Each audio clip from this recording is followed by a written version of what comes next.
Well, hey guys, how's it going this Thursday morning? It's a chilly Thursday morning here in Wisconsin. I don't know where it is for everybody else in your neck of the woods or those people that'll be watching the replay today, but it is uh, 3 degrees right now.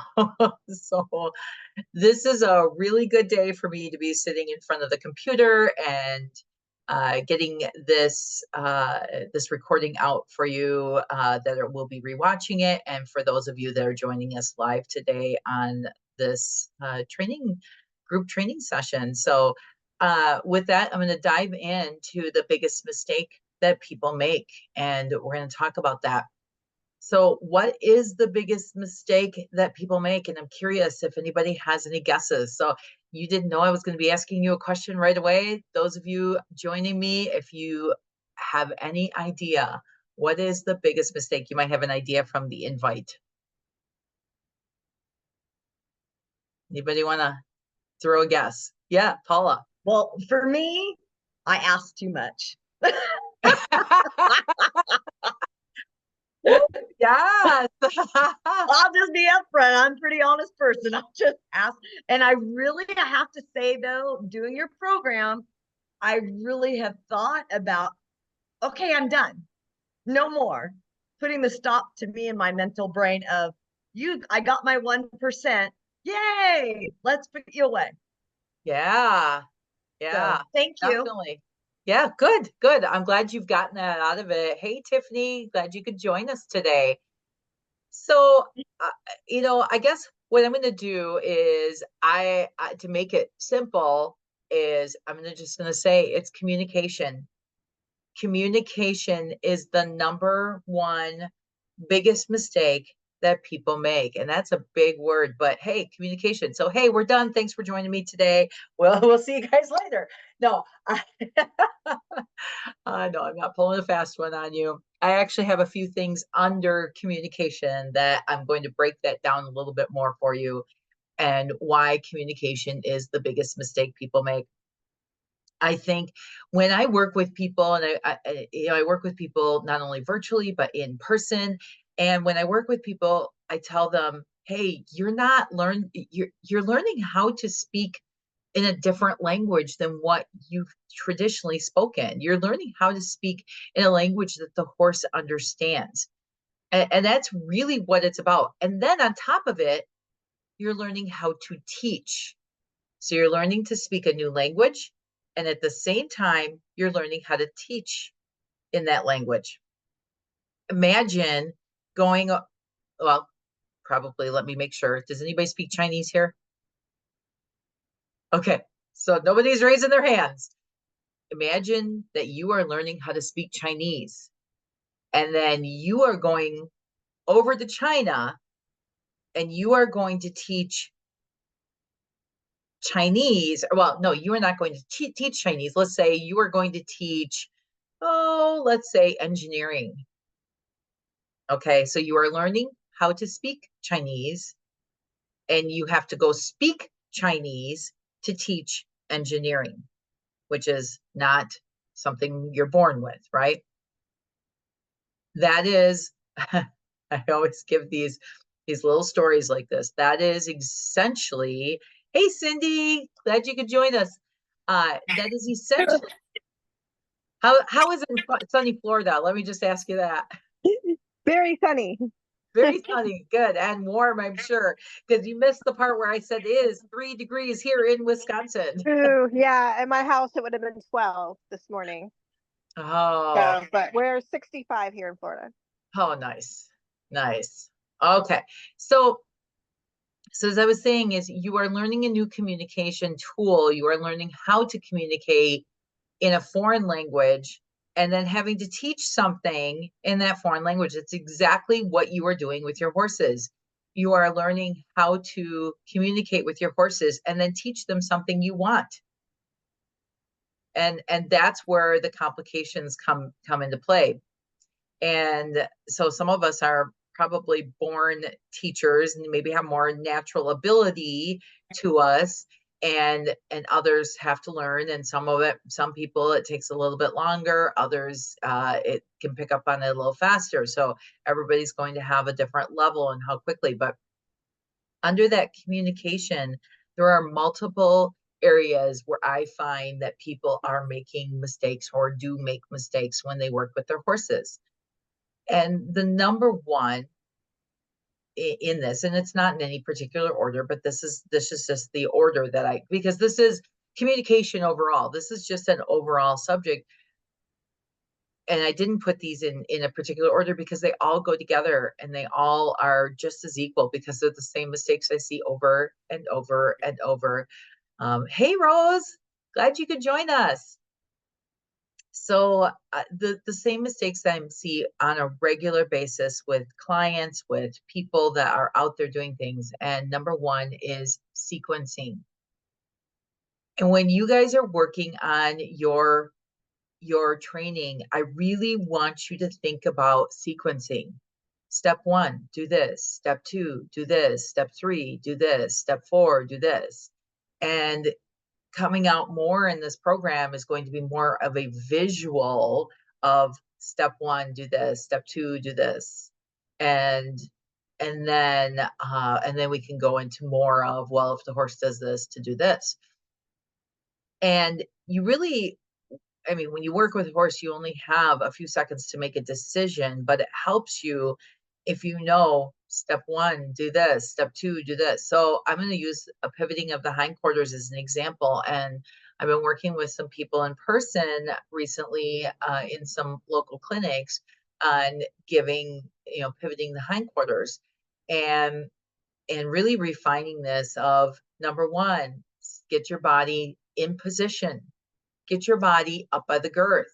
Stand about 18 inches away. And it's interesting when I tell you this, and these are mistakes people make.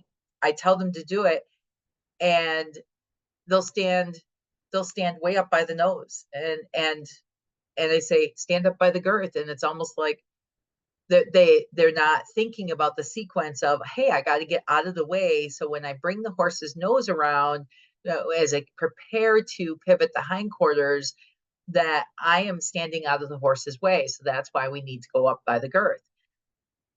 And so we really need to think about the sequencing of those cues for number 1, for that reason. Number 2, because the sequencing matters to the horse. When I am asking for a lay down with the horse, the first thing I'm doing is crouching my body. And hopefully all the rest of the cues will go away, will fade away. Lately, what I have been doing this past week, up until it was just 3 degrees right now for the temperature, is I have been laying down in the arena to ask Magica to lay down. I want her to lay down when I lay down. And I'm going to sequence the cues. So it's going to go, I lay down. I'm going to crouch first and lay down, but that's part of it. And then if she doesn't lay down or she takes too much time, I'll start tapping the ground. And then if she takes too much time after that, I'm going to tap the ground under her belly. And then if she takes too much time after that, I'm going to start tapping her belly. And if she takes too much time after that, I'm going to start tapping her legs. Now, hopefully that's not the process. Hopefully she's well advanced in her lay down enough by now that I usually don't have to get that far. But I do know what that sequence is. Now, with a green horse, I may have to get that far. But knowing what that sequence is and being consistent in it is very, very important. So your horse knows what to expect next. And your horse knows what your body language means. So number 2 is not giving your horse any kind of feedback. So for example, even within this course, all of you have had the ability to submit 5 minutes of video for feedback. Imagine if you were in a program that never gave you feedback. Would you have learned as effectively without that feedback? Even students going to college get feedback, right? And yet, how many people will join programs that really aren't programs? They're just online libraries. And that is the number one reason people give me for why they weren't successful in an online library, because they received no feedback, because they don't know if they're doing it right or if they're not doing it right. And it is the same for your horse. Your horse doesn't know if they're doing it right or if they're not doing it right unless you give them feedback. So, in scientific terms, that is your antecedent behavior consequence. So, consequence is the feedback. Consequence is not necessarily bad or good or even anything at all. Sometimes you don't do anything at all, and that's feedback. It depends on what is going on, what happened just before that, the behavior that happened. But we have to give our horses feedback on a regular basis. Otherwise, how do they know that they did something correct? How do they know that what they just did was wrong? And so in that, the consequence, if it's wrong, is giving some sort of correction. And if you don't give a correction or help them find the answer, so sometimes it's the correction is just helping them find the answer. That's the way I look at what corrections are used for, is helping them find the answer. Sometimes a correction is a correction. A horse bites at me, I'm going to back them up. That is truly a correction, right? But sometimes the correction is, if you don't run up straight to me and I'm drawing you to my shoulder and you take this arc all the way around to get up to my shoulder, I need to give you a correction to say, that's not exactly what I'm looking for. I need to help you find the answer, which is why within my program, I say, pivot their hindquarters, which draws their eye. And as you keep doing this, eventually they will get straighter and straighter. And then finally they accidentally find the answer. And then you can reward them and you can say, yes, that's exactly what I'm looking for. That's what I want. And then you give them feedback again and reward that. But again, not giving feedback also means I see people not giving bridge cues, marking the exact moment that the horse gives them the desired behavior. I also see them not releasing pressure at the exact moment that the horse gives us the desired behavior. I also see them maybe not giving the treat rewards at that moment when the horse gives us the desired behavior. Or the other way around too, is the horse gives us undesired behavior. And we're going to talk about that, your ability to recognize when it's desired versus undesired. We're going to talk about that in communication. But I also see rewarding the horse at a moment when the horse does not give us desired behavior, when it's undesired behavior, and we're rewarding that, and we release the pressure at the wrong time, and we give a treat reward, and it's like, oh, that was because of our lack of understanding what the exercise was supposed to, what we should expect out of the horse, what our expectations should be at that level, and what the approximations were, and what the goal of the exercise. So that will lead me to the next one, which is the human not understanding the goal of the exercise. Every single exercise is one smaller approximation to the bigger piece of achieving liberty.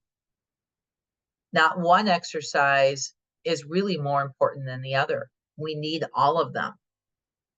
And having that ability to understand what that finished exercise is supposed to look like will help us to figure out, okay, now, if we want a student to be able to spell the word supercalifragilisticexpialidocious, we're going to have to teach them how to spell each of those words. And then we're going to teach them the letters within it and how to make the sounds. And so we have to back off and we say, what can I do to help the horse understand how to make this goal? Just as we would a student learning, how can I help them? Maybe I should have picked an easier word. Maybe just spelling Mississippi. Anybody here from Mississippi? I didn't think so. I don't think so. Just spelling Mississippi. If I want a student to learn how to spell the word Mississippi, I want to help them to find the answer. I don't want to make them guess. I want to help them. So I'm going to help them with the sounds. I'm going to help them. Have you seen teachers work with students and they'll say, okay, let's sound it out. Mississippi, right? Well, that's what we need to do with our horses. We need to do the same thing and help them to understand what it is we're asking for. So if our goal is pivoting the hindquarters, that the horse doesn't move forward, doesn't walk forward, they cross the inside hind leg in front of the outside hind leg. They are keeping the inside front leg essentially still moving. I mean, it will pivot around, but it will essentially not be picking up, walking forward. We are able to bend our horse's head and bring it down, and that they feel soft in the halter, where we can hold that halter with 2 fingers and ask for the hindquarters to go around eventually 360 degrees. But many of you are, maybe working on just 1 step over. And if you feel heaviness in the halter, that should be feedback for you that the horse doesn't quite understand the exercise. The horse isn't going to give you that right from scratch. Just like a student, if I said spell Mississippi, they might only spell MISS. And they might get that far today. And then we have to give them the rest, ISSIPPI, right? And then tomorrow we ask the student, because we've helped them. We've been able to guide them and show them what we want. And with a horse, we can do the same thing. We can guide them and show them what we want by giving them feedback. So if I were to give feedback to my horse and say, okay, I'm going to reward you for crossing those hindquarters, those hind legs, and maybe you're kind of slightly picking up that front inside leg, and I feel heaviness in the halter, I might say, I'm going to give you feedback by kind of nudging the halter and saying, get light, get light, get light. But I'm going to stop and reward you because today you just spelled MISS, right? Out of Mississippi, just like a student would. But tomorrow, I'm going to expect initially right off the bat for you to spell MISS if you're a student, but I want you to go further. So tomorrow with your horse, as another example, so as I'm using this analogy, your horse, I'm going to say, now my expectation is you're not picking up that front leg and you're crossing that inside hind leg over in front of the outside hind leg. But maybe you're still a little heavy in that halter for the first few times, but that's okay. I can reward this step and say, yes, that's what I'm looking for. Now, how do I help you so that you're not picking up the front leg and do it? I'm going to give you feedback.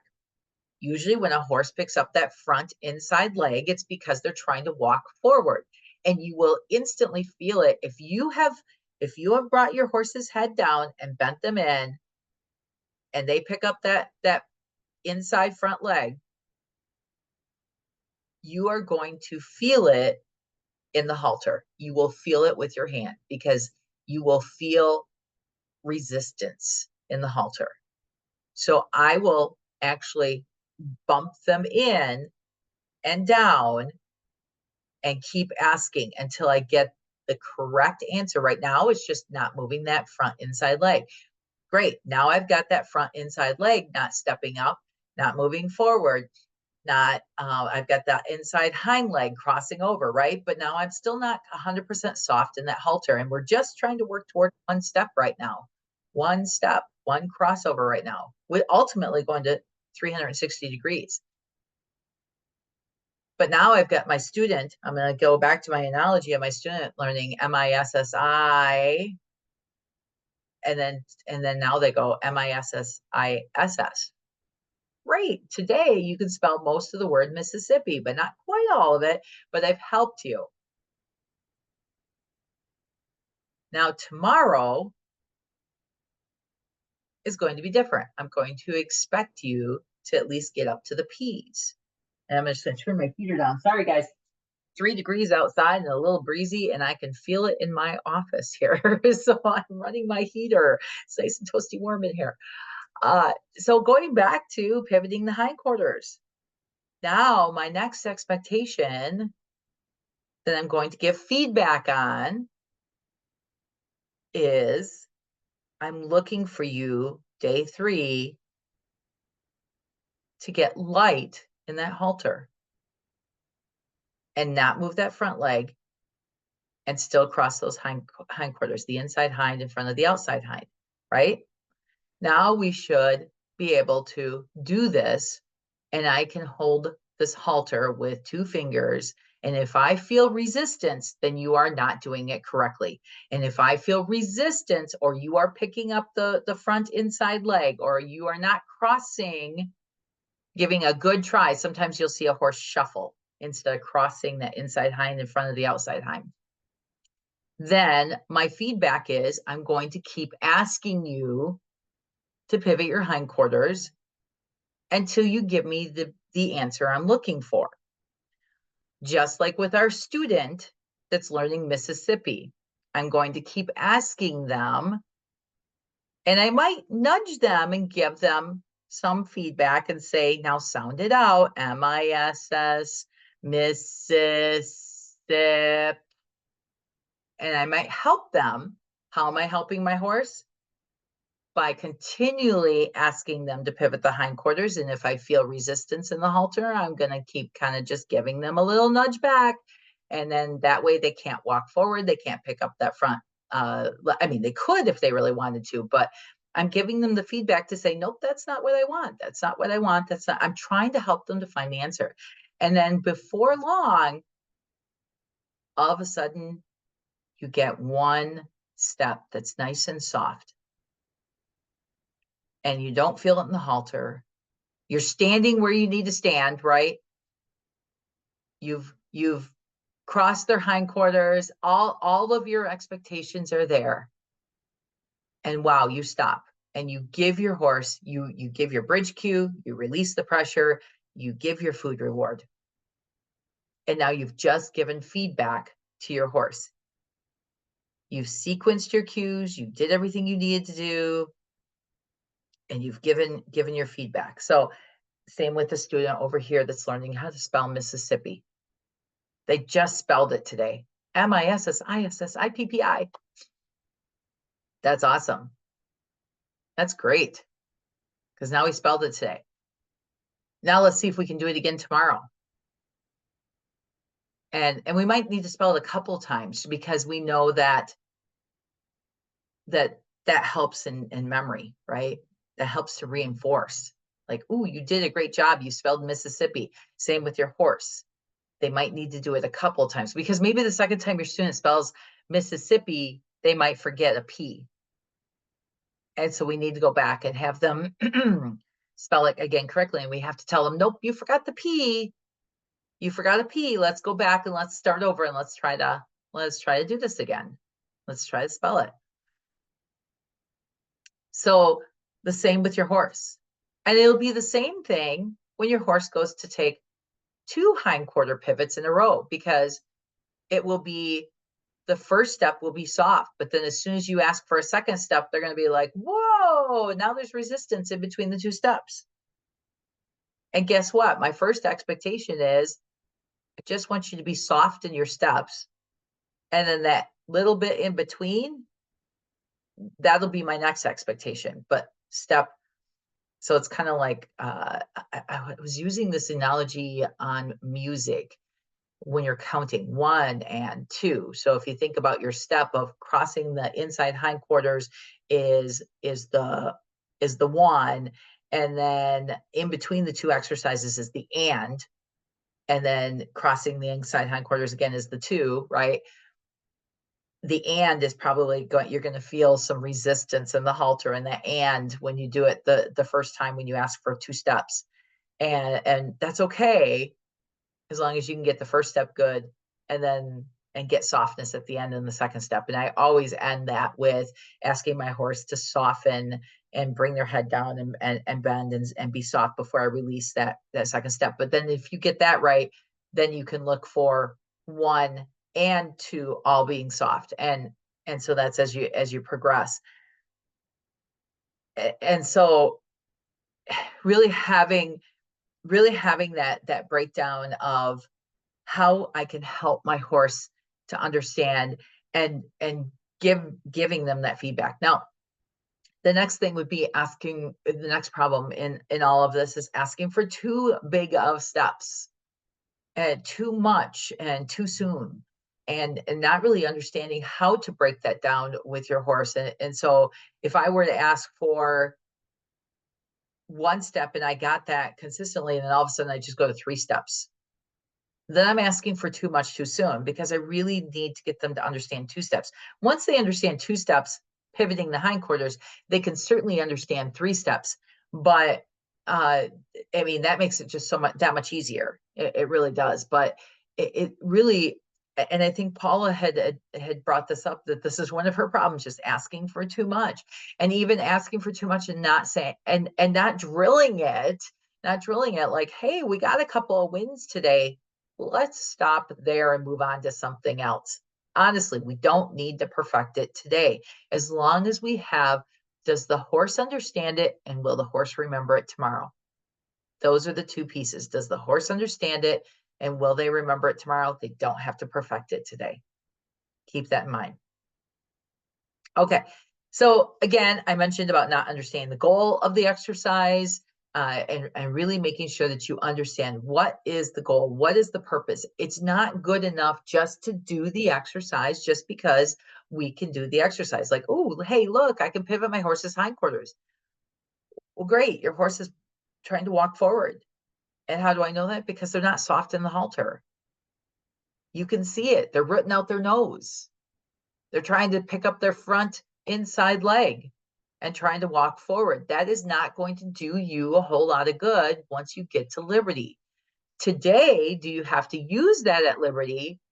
Yes, but when they begin to leave you, or if you need to make a smaller circle, sometimes you have to have that hindquarter control of hindquarters away.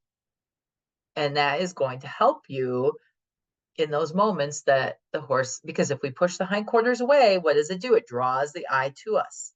And that's going to help you when your horse gets distracted.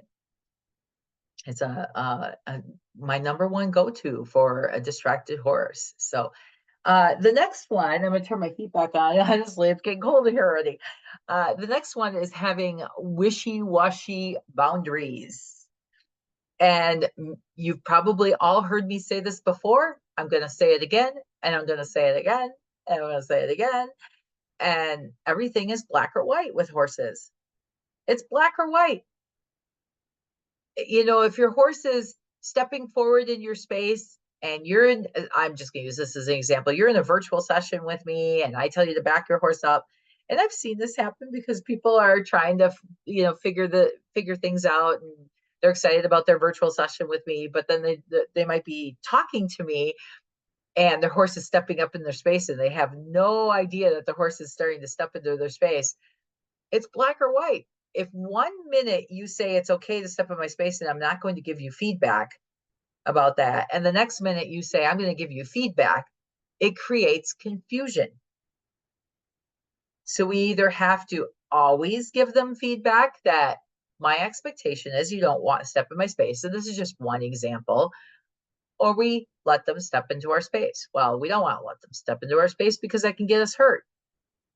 And just like with anyone, if we have boundaries with someone, if we had boundaries, we teach people how to treat us. We teach horses how to treat us, right? And if we had boundaries with someone and we had wishy-washy boundaries, 1 minute. So here's an example. I'm just thinking about it. I might as well say it. I was just on the phone less than an hour ago with my sister, who is one that has wishy-washy boundaries.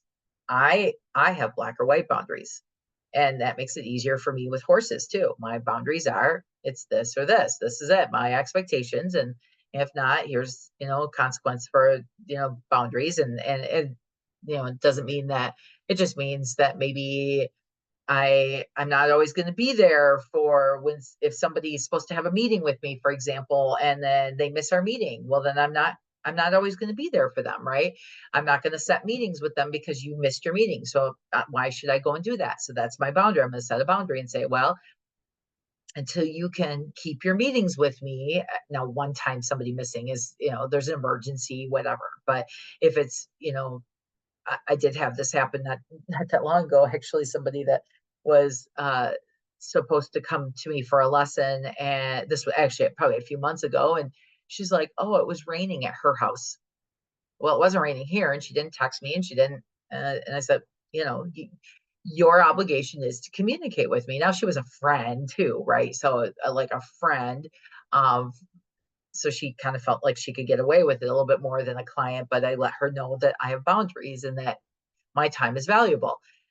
And so this happened with my sister, that she her daughter works nights, and she's a works at the hospital. She's a CNA, works nights, and she sleeps during the day, but her husband's home today, and my sister always picks up their kids and from school a lot of times, but with the husband home today, he could probably pick up the kids. And so she mentioned that to her daughter of like, hey, can Robert pick up the kids today? And she said, oh, I was hoping we could spend, Robert and I could spend some time together from, an extra half hour. And I'm not exactly sure all their like schedules and stuff like that, but needless to say, is she was kind of taking advantage of my sister, of her mother, you know teaching her how she was going to treat her. And then my sister tells me about this, and she starts making excuses. She said, oh, you'd be proud of me. I told her, no, you've got to pick up your kids today. This is part of being a parent, and all this. Not that my niece is not a good parent, but sometimes she takes advantage of my sister a little bit. And so sometimes my sister wants to be there, right?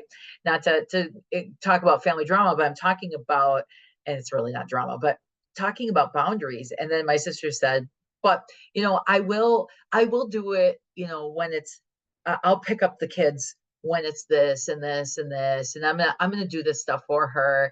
And I said, stop. I said, you're justifying it. You're justifying that if she crosses your boundaries, and that's my whole point, because I'm not exactly sure everything, and I probably didn't explain it real well, but the message I'm trying to get across is, if you cross your boundaries, but then you're convincing yourself that it's okay to let somebody, and this isn't a counseling session, but this is true with horses, but you're convincing yourself it's okay today. It's okay with this particular situation, but not this particular situation. You are creating confusion in that relationship. And that is true with horses. How does that relate? I've got clients that say, shoot, I let them go into my space all the time and mug me for treats today. But tomorrow I'm working with them and I'm saying, nope, you can't. But you're confusing your horse. You are creating that confusion by having wishy-washy boundaries, that today they can mug you, and then tomorrow when you're working with them, they can't mug you. You are teaching your horse how to treat you, just as we teach people how to treat us. So making sure that our boundaries are black or white, our expectations are black or white, right? So, and lastly, I want to touch base on not using correct body language, not using correct body language in our communication. And that is using all of the tools and thinking about the sequencing for one, but not using correct body language. And that means tactile, footfalls, visual cues, even verbal cues, really. But I'm probably less about the verbal cues at this point in the very beginning than I am later on. later on. Of course, we need to be consistent with those verbal cues, but using the same word all the time and it means the same thing. But at the end of the day, it's not using the correct body language. And here's what I mean. I've seen this. I think I just seen this recently in a lesson, and I apologize. I'm not going to say any names if it's one of you guys, but it's where we're pointing our whip when we're asking for those hindquarter pivots. I'm going to use that as an example. That the hindquarters are not under the belly; they're at the hindquarters, right? We want to focus on the hip. So we want to do it consistently every single time. We want to step towards the hindquarters, put our footfall in there. We want our tactile cue. Our tactile cue in this instance is going to be not only bending the head neck and using the halter, but also the tactile cue of the whip may have to make contact with the hip. Now, our goal is always to be just based off of our body language because those cues fade away, right? That's why we sequence. We sequence this because we want to fade all the other cues away. I want to be able to just lean in for my horse and maybe step towards, and then they pivot the hindquarters, that they're that soft that that's exactly how that works. But if we're not using and exaggerating all the cues and using our correct body language, in 1 minute, we're just standing straight and we're not stepping forward with our outside foot, and we're just trying to ask the hindquarters to get over. What's going to happen? How is your horse going to relate that when you go to Liberty? Or when we ask with having the whip, and I want people to think of the whip as there is energy from the tip of your whip, and where you point that means that may be where you want that body part to move over laterally away from you. So think about that in everything you do. So I'm going to summarize this just a little bit for you guys today before I open it up for questions. But again, all of this has to do with your communication. And really, and probably lastly, I probably should mention is really reading your horse. But I think a lot of that goes into understanding the goal of the exercise, to read the horse. What is the goal of the exercise with this particular exercise? What do we want to accomplish? And as I'm working towards an intermediate level Liberty program for my clients that have gone through this part, you'll understand even more so of what are we looking for. We're looking in body language, sometimes just having a horse more balanced and having them bent and not counter bending for sure when they're in a canter lead, and looking for a canter lead departure where they're not flinging up their heads. So it's a lot more posture focused type of levels as we start to get into the intermediate and the advanced levels of Liberty. So stay tuned for that, because a lot of this is going to come back into play with that too. But right now, think about your communication, because your communication is so very, very important. Again, sequencing your cues. Think about it. There's a reason I put the sequence the way that I put them. And sometimes today it might not make sense until you get 3 weeks, 4 weeks down the road, and then you're gonna be like, oh, I get it. Or until you get to Liberty and you're doing Liberty. And so there's a reason why I do these sequences the way I do. And then over time, some of that sequence can fade away a little bit because your horse starts to anticipate, which can be good and it can be bad depending on how they're anticipating. But so sequencing those things, that's important in your communication. Not giving your horse feedback. That is also, again, we talked about that, not giving your feedback. So that's the consequence. And when it comes to ABCs, antecedent behavior consequence, and giving your feedback, meaning either giving a correction or no reinforcement of of the desired behavior. So undesired versus desired, and giving that feedback. We have to give feedback, just like you need feedback. Just because they're a horse doesn't mean that they don't need feedback. They need feedback. And so teaching them is not unlike teaching humans. It's just the difference is you're learning to teach them in a language that they understand. So again, asking for too big of steps, not breaking it down into even smaller approximations. And so I'm going to go back even with some of these other steps that I've created over this winter. I'm actually working on some of this and refining some of this within the program and developing that of helping you break it down even more so of what are you looking for? What are your expectations on day 1 versus day 3 with the exercise? Because and what is the finished goal of that exercise? And what does a horse look like when they don't know this exercise? So those are some things. So stay tuned as I'm working towards those. But and again, I'm putting out video where I can so that to help you understand. Some of you got to see there is video of Diego as he was working on learning how to pivot the hindquarters and being a little pushier. So the feedback that I gave him as he got pushy and because he tended to be a pushier horse. And I'm happy to say that he has not been stepping into my space, even though I invite him into my space now. That has definitely resolved itself and corrected itself because I gave him feedback and I wasn't wishy-washy about the feedback that I gave him. I was black or white, and I told him, yes, that's what I want, or no, that's what I don't want. So again, and then lastly, not using the correct body language, tactile, footfall, visual cues, and whatnot. So what questions do you guys have for me today? It can be anything on this subject or any other, well, Liberty related, obviously, or horse related, horse training related. What problems are you having? What successes are you having? Go ahead. Anybody can just dive in. We have a great group of people here today. We got quite a few people, so I'm glad to have that. No question is a stupid question. I'm just going to say, if you're thinking of a question, I guarantee somebody else is thinking of it too. So Cindy, I think you undid yours first, and then Rose will be second. My question is, I just forgot. Okay, so my question is, so Molly's at the point where I don't want to give her treat constantly, trying to do more interval.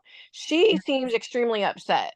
If I say good and I don't give her a treat, she's looking at me like the world's gonna end. Yeah, they might at first. And here's what I would recommend is doing it every other time at first. You do it every other time and do it just so that you're slowly backing away. And the more that you chain behaviors together, you're already kind of giving that, doing it more in an interval. But I would start off with about every 2 times, work on chaining those behaviors. So I'm not sure exactly if you're working on any kind of the changes of direction, but that in itself is a change. We're just re-practicing this new environment, doing the circle. Oh, right, sure, yep, distractions and stuff, which is important too. So, but once you get to where you are chaining behaviors, you can go further and further because that becomes the behavior at that point.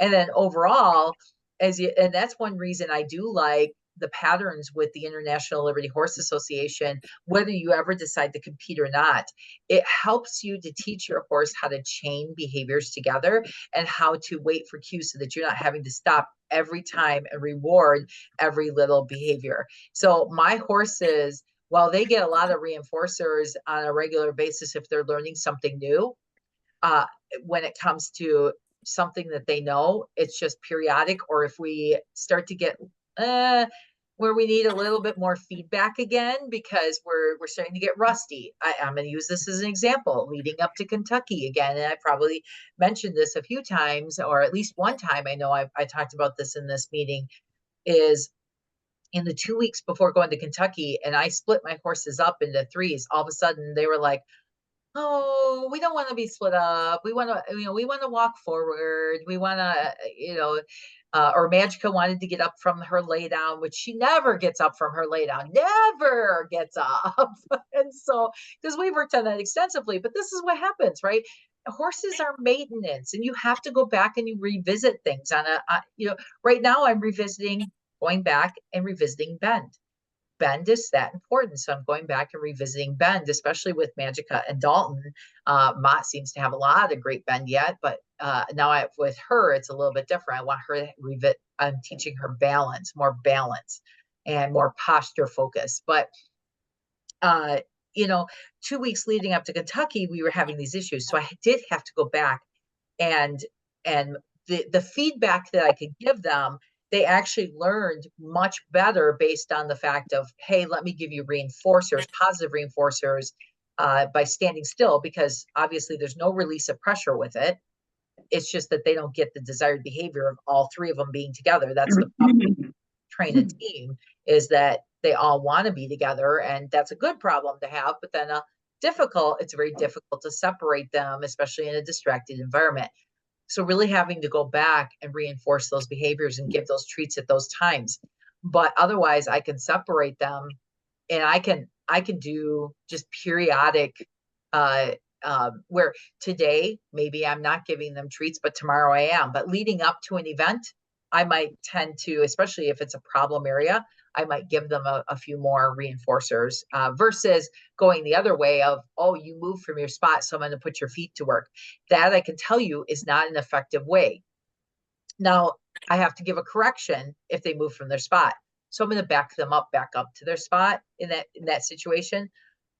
And then what I'm going to do is be mindful of the fact that my goal of every exercise, whether I'm teaching something new or whether it's something that I have been teaching for a long time, my goal is always to get reinforcers in. The sooner I can get positive reinforcers in, the quicker the horse is going to understand that this is what I want, and they're going to behave. They're just going to be good. Case in point, Diego. And I know this is probably a really long answer, but I think you guys like hearing about the background, right? The things that you don't get to always see or hear about, or how does it relate to what you're doing working Diego. And many of you have seen me working Diego at Liberty. Diego was not intended to be my next Liberty horse. It was supposed to be Jewel, but Jewel is still injured with her tendon. She's getting much better. It's hardly noticeable at all, but I wanted to give her plenty of time to heal up. and so I can't put her on the team yet. So I said, all right, Diego, guess what? You're next, right? And so I decided that I was going to teach him Liberty. He knew no Liberty. He had a foundation of groundwork, but knew no Liberty. And so I taught him Liberty. But at the same time, sometimes, I'm sorry, I'm going to turn my heat down again. Sometimes he will get confused, such as I was at his side at the shoulder, and I was asking him for a bigger circle by pushing him out and at the shoulder and asking him for a bigger circle. And then I would draw him back right away, because I teach them, this is how I teach it.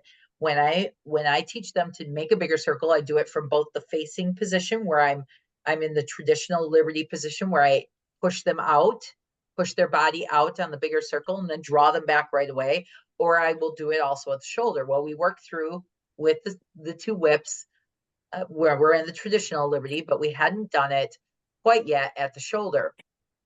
And so I wanted to be able to push him out, make him go out further, and we do almost like a leg yield away. And he's like, whoa, I don't understand this. I'm out of here. And that's Diego. If he doesn't understand something, if he gets confused, he's like, I'm out of here, but I'm going to come right back. He is so glued to me, which is great. But if he gets confused in any way or distracted, that's the other thing I found. Just having one person, my intern in the arena, he got distracted the other day and decided to leave. But at the same time, so then both examples are, I need to go back after it happens 3 times. It happened 3 times now. I don't want to create a rehearsal of behavior. So I go back, I put the halter and lead rope on, and I say, no, Diego, this is what I want. And I show him what I want without him leaving, so he can get reinforcers. My whole goal is to get him the reinforcers. Then I can take the halter and lead rope off, and then he's like, oh, I get it. Now I know what you want. Okay, I'm back with you. Excuse me, my throat's a little dry. So I don't know if that completely answered your question, Cindy, but fading away some of those treats. I know Tiffany and I have talked about that before, is fading away those treats. It doesn't mean that tomorrow you can't go, even if you don't do it today in this one particular exercise, that tomorrow you don't reinforce it. But you definitely want to try to get more to a periodic reinforcement schedule. So, yeah. All right, Rose, you had a question.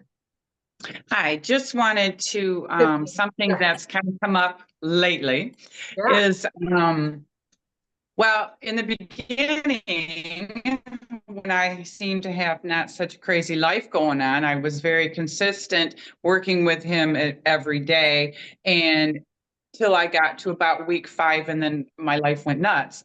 But in the beginning, if you remember, he would strike out, he would bite at me all the time. I mean, it was just crazy. And then after backing off because of things that went on in my life, and I would grab him real quick and do a few things, he has not done any of that since I have basically not been so, come on, we're going to do this every day, every day, every day. And I backed off on that to maybe once or twice a week. He just seems to be a much more different horse in respect to learning and doing what I ask. But I just got thinking about that. He came from a environment that where he was broke out and where he was, they were, not that it's wrong, but they were very much old school ways where you're going to, it wasn't a partnership, it was you're going to ship. And I almost wonder now if some of that striking out and some of that biting wasn't more of this horse was so internalized, and now he's finding a different way of basically coming out of himself. And from what I understand, some horses that have been in difficult environments, sometimes when they do finally come out of that, they come out a little more on a vengeance and then settle back down. And I'm just wondering if I'm thinking right on that with him, or what's your opinion there? Yeah, I mean, without actually getting my hands and working with him, I couldn't give you a definite answer, but what I can tell you is this is he may not have enjoyed himself before, right? And to what you're speaking to, it usually in that type of environment of you need to do it this way, this way, this way, and this way. The only way of teaching them is through negative reinforcement and usually a quick increase of pressure. Sometimes it's heavy pressure right from the beginning, not light pressure, to be able to teach them and fade away. And what happens is there's no motivation for the horse, and the horse just doesn't enjoy himself. They don't, if they don't enjoy their job, they don't enjoy their job. Magica, for example, would not enjoy being a Western reining horse. It's not in her. I mean, she's not athletic enough like that for sure. But I remember one time being interviewed by North Dakota Badlands Horse, which is what she is, born wild in Theodore Roosevelt National Park, right? And they interviewed me and they said, and this was early on before Magica ever did anything. And they said, so what do you plan to do with Magica? They were writing an article, and I said, whatever Magica wants to do, whatever she shows me she wants to do, because I'm not going to put her into a discipline that she absolutely hates. Not to say that, I mean, horses sometimes don't want to do things. And sometimes we do make up. Kids don't want to go to school. Kids don't want to go to school, and we make them go to school because they do need to be educated. And that's how they're going to find out that, hey, there is something in it for me. There's some motivation, and you're giving treat rewards. Your horse probably never had treat rewards before, but it doesn't mean he's always going to enjoy everything. Yes. But it might just be a little bit more fun now. And plus having the break too is, sometimes they sit and think about things. I mean, I can tell you this happens so many times that I have a horse that's just challenging in 1 minute, and it gets worse before it suddenly gets better. And all of a sudden tomorrow it's like, wow, where did the horse go that I was working with yesterday? And this just happened with a horse I took in for training. And I, I had been working with this horse that was just a bully to people, a bully. And I had him for 3 weeks or 4 weeks.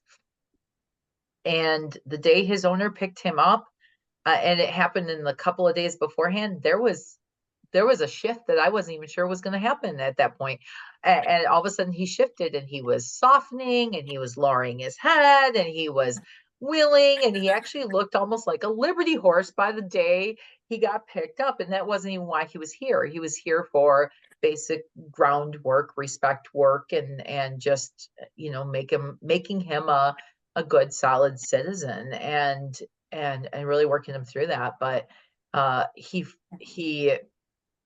sometimes it's like, oh, there was like mid that week, and he still wanted to pull the lead rope out of my hands. He went backwards, and he pulled the lead rope out of my hands that he'd been doing to his owner of he would counterbend and pull the lead rope off and run off, just even doing stuff at the shoulder. But he did that to me that week that he was going. I was like, what, why did we go backwards?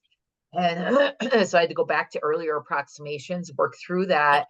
And I saw him get better almost overnight, and even get 10 times better than he had been prior to even doing that again. So what I'm saying is, sometimes, I don't know, sometimes it happens and they just think about it. They go back to their stall, their paddock, and they think about it, and they say, I really did kind of enjoy that work.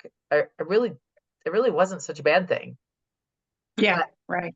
Yeah, and I can always tell, like with my horses having off from Kentucky, and all of a sudden they're sitting up there they're coming up to the gate, and they're saying, "Hey, we miss working," so they want to be, with me. But yeah, good. yeah, I don't know if that answered your question, but that without really being with the horse and working, getting my hands on the horse, I can just go from the experiences that I've had. Right. Yeah. Thanks. Any other questions? We have just a couple minutes left here.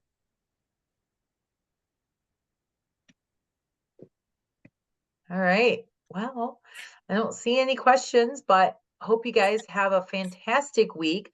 Hopefully you stay warm if you're in a cold climate like I am. Hopefully you stay warm if you're in a warm climate like Cindy is. You could take some of our cold air if you want, and and have it. But I am this evening headed out to go down to Tennessee. It is a little warmer down there. Just for a few days to go pick up my horse for the Extreme Mustang Makeover, and they'll go get my pick. So I have no idea. So stay tuned. I will be throwing some video out there, I'm sure, and documenting that process again, as I've done in the past. My husband is also doing the Extreme Mustang Makeover. So we're picking up a couple of horses, and then we're picking up 2 horses for 2 other people at the same time, transporting them back too. So we'll have a full trailer load, and then we'll have to separate horses and whatnot. But I'm glad to see that temperatures are going to warm up just a little bit to be above freezing for next week. So that will be great. And then I can dive right in and gentle the horse. My plan and my intention, because we're going into the abyss, I say the abyss because January and February are terrible in Wisconsin. And so my plan is not to start the horse under saddle right away as I normally would. Usually within 14 days or so, I can usually get a Mustang started under saddle. That is not my intention in January. Since we have 6 months this time for the Extreme Mustang Makeover, I have decided I am going to spend a lot of groundwork these next 3 months, and then I will focus on the last half on riding when it starts getting a little warmer out, and I can have more consistent weather with my arena, and not have to worry about today my arena is rock solid and we can't even ride. So yeah, that's my world. Good. Yay, that's exciting.